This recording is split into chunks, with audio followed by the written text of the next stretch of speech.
Adanya kenaikan harga kedelai sebagai bahan pokok pembuatan tahu tempe yang sangat signifikan membuat sejumlah pengusaha sekaligus pedagang tahu tempe di Pasar Randik Sekayu Muba mengeluh. Selain merugi, pedagang tahu tempe juga mengaku sangat sulit untuk mencari kacang kedelai di pasaran sebagai bahan baku pembuatan tahu tempe. Meskipun belum berani menaikkan harga, para pedagang terpaksa harus mengurangi ukuran tahu tempe yang mereka jual ke pasaran untuk mensiasati kenaikan harga kedelai ini. Ini cukup membebani kami pedagang tahu tempe, Mas. Dengan kenaikan kedelai ini.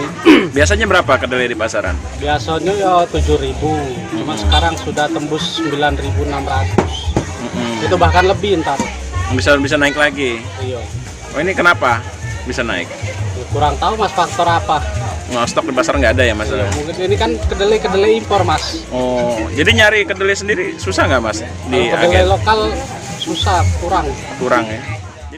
Direncanakan dalam waktu dekat jika tidak ada kebijakan dari pemerintah untuk menurunkan harga kedelai, pedagang tahu dan tempe se-Kabupaten Musi Banyuasin akan melakukan aksi mogok berjualan tahu tempe sebagai upaya protes terhadap tingginya harga kacang kedelai yang semula hanya Rp7.000 kini naik menjadi Rp9 hingga Rp10.000 per kilogramnya.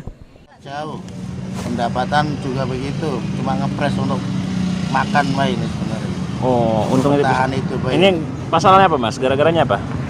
Kacang itulah naik 40%. Oh, dari biasanya berapa? Dari 7.000 sekarang 10.000. Bisa sampai 10.000 ya? Nah, itu kacang belum biaya operasi. Tadi katanya ada rencana mogok jualan. Emang kami nak mogok. Kapan, Mas? Mulai mogok itu hari Selasa, kami tidak jualan. Hari Selasa, Rebu, Kamis. Kita mogok tidak jualan tempe. Tidak jualan tempe. Enggak. Oh, untuk protes harga kedelai ya. Sebagai protes gitu. Ruzi Iskandar, PAL TV.